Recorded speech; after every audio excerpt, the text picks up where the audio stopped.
That's a good idea. Okay. So if this game was successful, how would you make a franchise out of it? It'd be movies. No, I'm asking Jacques this. Oh, sorry. Okay. So, if this were to be successful, we'd probably start off with maybe similar projects but slightly bigger sort of thing. Maybe a sequel how would that differ from the original? Altered mechanics.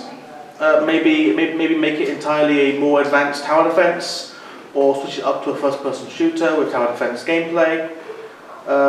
General experimentation until if this wasn't as successful as we wanted it to, but still nonetheless, we maybe change up some things with the gameplay. Maybe go ask people who played it what they thought was good or bad. That sort of thing. Okay. We'll figure out what we'll do with the next project from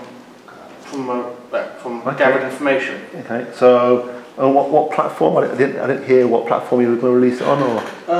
Mostly. I think it's probably going to be, because of the Epic Store, it's probably going to be more PC centered. Okay. But I think that probably will be planned to be mobile. There's also the possibility of mobile as well. Okay. And maybe even console with like Xbox or PlayStation. Okay. So Warwick, the look and feel. I saw sort of like a combination of like fantasy and almost sci-fi in there. How are you going to develop that? Basically, developing it up here, we look at more sources of like reference and see what I can do to expand those ideas and work that into other things mentioned, like the cosmetic items, and see how that could go into the areas of the game. Okay. So again, Warwick, the USP, which I really quite like actually. I can't think of many sort of strategy FPS tower defense games out there. I can't think of one actually. Okay, so I really like that. But how do you think you can make making the weapons more unique? Because you've got sort of like a fantasy sci-fi sort of thing to it. So how do you think you can make the weapons more unique and make those more of a USP?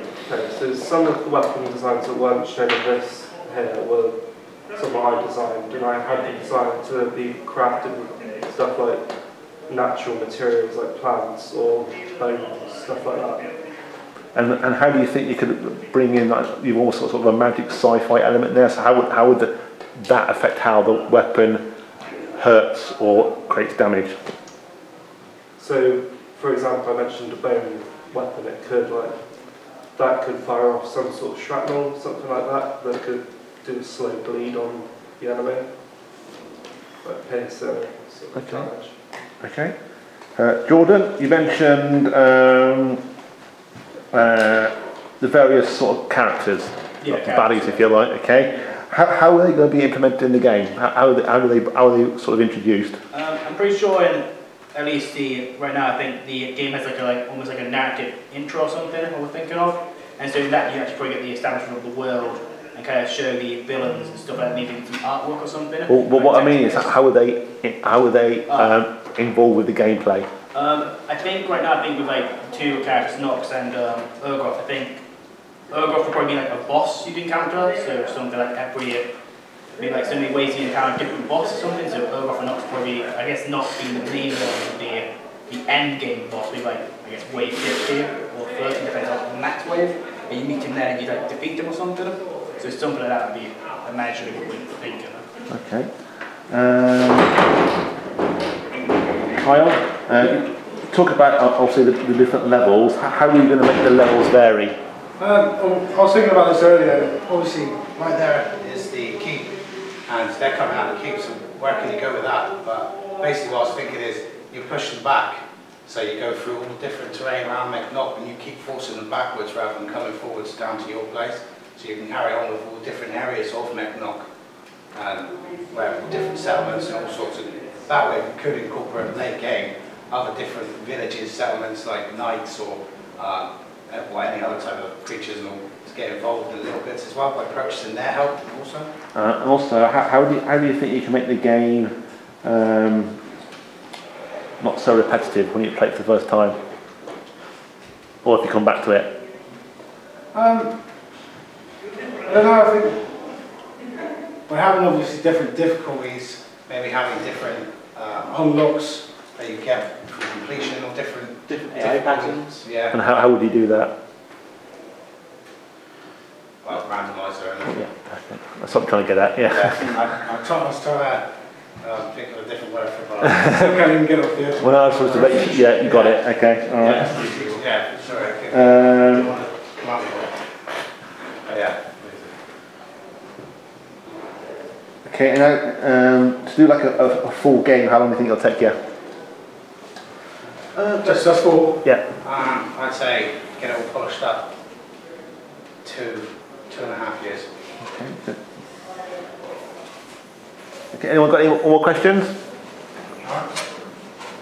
How many like waves would it like consist of, or is it just keep going? We're just saying 50. 50, I think. Well, for each individual level, Yeah, the number of waves would increase as the time went on. The waves themselves would consist of different things, different numbers of things randomised, different assortments of enemies, with different strategies involved. Towers and stuff like that. So it's always going to be changing, and it won't be the same time you play that level. It will be different each time. Okay. One thing I would say, you got the whole sort of like sort of fantasy sci-fi thing there. I think you've got some really cool looking drawings of the characters. What I think you need to do is maybe change the look of the towers to maybe be more consistent with the look of the characters, or vice versa. Yeah. They don't sort of like match up at the moment very well, I don't think. Yeah. So, like I was saying, what I was talking about the other day, I think with the tower, you could really curve it up and make it a lot more sort of disjointed and off kilter, and I think it'd be more in keeping then. So is that the dwarf towers? Have I got that right? Yeah, that'd be the dwarf's tower. So again, if you look at the way the dwarves look, you know, you could have like sort of the towers could be made more sort of raggedy and woodeny and bits hanging off. I don't know. That's what I think you need to have a little think about. Okay. Yeah. Other than that, much better. Okay. All right. Good. Okay. Next team. Well done. That was really good. Right. Someone can do what? These you like high pitch. Yeah. Scroll for it. Yes. Wicked. I like that. It's really nice. Just screaming it. No, I float it. Uncork it and slide it out. We'll get the high pitch there.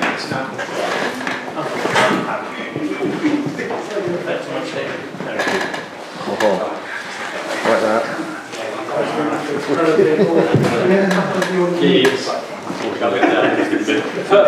Oh, I like it. I like it. I like these. That's awesome. And then some photos. You see what I mean about we were concerned when 2 went missing, Steve? Oh yeah. No, that's great. That's Quite good, okay. Okay, just let me note the team name down in a minute. One sec.